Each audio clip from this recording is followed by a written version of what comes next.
Hey guys, here we are. It's Friday, and that means it's wisdom number 11. That's right. And I figured because it's Friday, I'm going to share one of my great life lessons, which I think is a great wisdom, and that is wisdom number 11, wine time. My Kath and Kim fan friends will appreciate that. Anyway, so wine time. I grew up in Australia, and I was a bit late on the wine front, but sort of early 20s before I was sort of willing to give it a go. And before that, it was always orange and vodka UDLs. For those who remember them, they're still around. Awesome.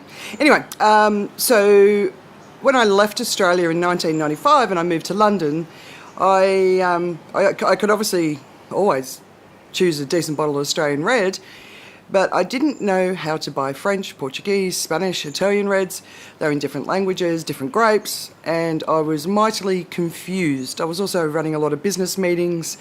I used to take people to Paris for these big events, and part of the trip I was always making sure they had a really great time.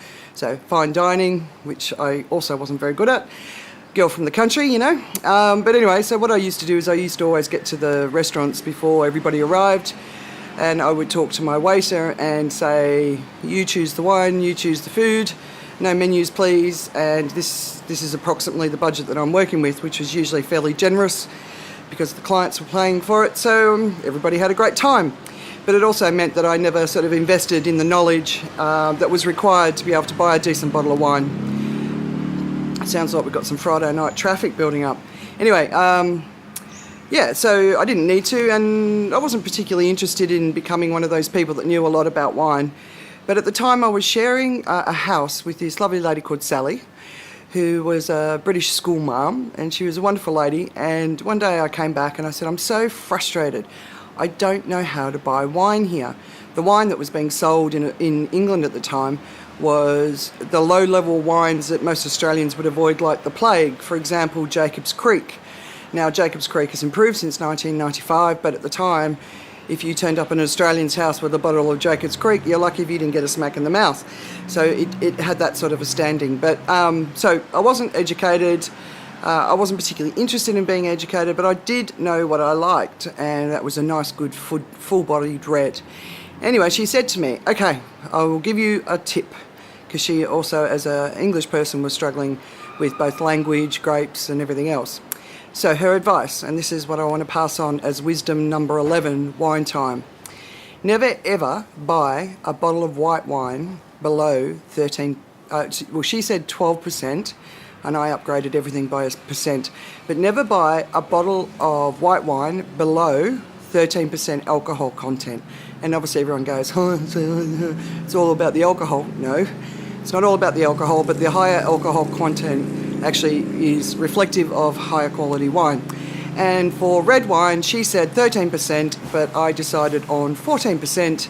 And if I am lucky, I will get a decent bottle of red for 14.5%.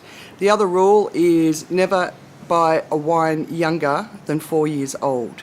So these were two tips that she gave me. I then moved to the States, where there was a whole bunch of other new wines from America, from South America, and I've applied this rule everywhere I've been in the world. So I always try and buy a bottle of wine over 4 years old, and red wine over 14% if I can get it. And you can always find one and get a good deal over 14% if you look hard enough.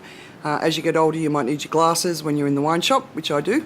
And then for red wine, anything over 13%. And again, the younger it is, the more tannins it's got, and it sends your nose all crazy. So the 4 year rule is pretty good. So 13% for white, 14 plus for red, over 4 years old, and you will have yourself a very jolly evening. And so that is wisdom number 11 for this Friday night, wine time. Obviously, there's one thing that you can't control, and that is how the wine's been taken care of. So if it hasn't been stored properly, or, you know, just too much humidity, which can happen a lot in Asia, that's the only thing that can go wrong. So make sure you buy off someone that you like and value. But this will help you always get a decent bottle of wine, and it'll also ensure that you have a good night. And that's what it's all about, because if we're not having fun, what's the point? All right, guys, number 12 tomorrow, or I might get serious again.